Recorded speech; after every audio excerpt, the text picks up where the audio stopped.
Hello everyone, so we're going to talk about the roles of a Northern Ireland Minister. And a Northern Ireland Minister has three main roles. The first of these is to run and manage their department. The second is to contribute to the workings of the Executive Committee. And the third is to have a certain responsibility and accountability towards the Northern Ireland Assembly. The first role is managing a government department. Each minister will head up a department and they have total responsibility for absolutely everything that happens within that department and also any agency funded by that department. So the Economy Minister is also responsible for the Northern Ireland Tourist Board because they fund it. Now, a minister is responsible for absolutely everything that happens, whether or not they have any knowledge of the decision. The buck stops with them. So, for example, David Ford got into a lot of trouble when some prisoners who were on release from prison didn't return. It was an administrative error, but he has to take the blame. They will also manage a budget. Now, this is really important because they have to use it effectively. Okay, so it has to work and they have to use it efficiently. They have to get the best value for money. They're given a certain allocation from the Department of Finance and that will reflect their importance. So health and education will get lots more money than infrastructure, for example. A minister can prioritise certain areas within his department, in other words, put more money towards them in order to reflect what they want. So John O'Dowd, when he was Education Minister, gave over 25 million to shared education projects, which a lot of you will have participated in. By the same token, they can minimise the impact of a policy by reducing money. We saw that with the reduction of the LEFA grant. The other thing that they will do within their department is make day-to-day decisions. Now, a minister can take a decision within their policy area without having any new legislation passed.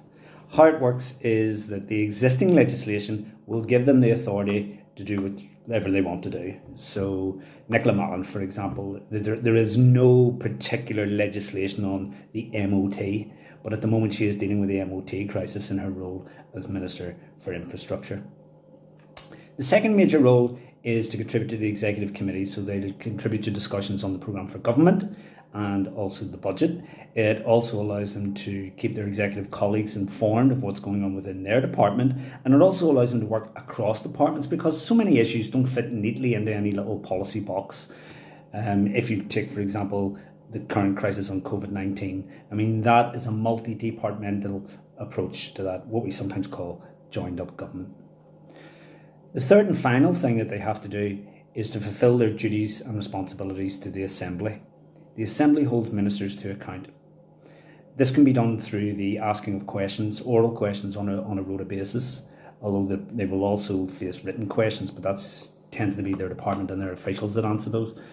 A lot of these questions are to do with the impact that their policies will have on a particular constituency, so an MLA might want to raise that. The most important thing with the Assembly is the relationship with their appropriate committee, because the committee will play a role in policy development and also in the scrutinising legislation.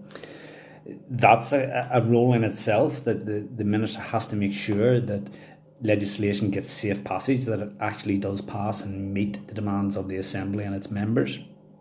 It's very important to have a good relationship with your committee. We saw what happens when you don't. When Katrina Moran was Minister for Education, her relationship with the committee broke down, and that was one of the things that led to an absolute lack of progress on coming up with a policy to replace the 11+. We also saw it with Sean Farren, who was Higher Education Minister. He was a minister from the SDLP. He was the person that wanted to introduce tuition fees in Northern Ireland. His committee actually opposed it, and he overruled his committee. And again, this led to a breakdown between the two of them. Getting legislation through is fairly easy, given that all of the parties in the Assembly usually have a stake in the executive as well. But it's more about when it comes down to the detail, that a minister will work closely with his committee in order to make sure that everything is tight, everything is workable, and that any flaws can be spotted and things can be improved. And given the fact that committees actually, of their amendments, about 70% of them usually end up in the legislation, shows just how important that relationship is. So, three main roles: department, executive, assembly. So, see you soon. Don't forget to subscribe.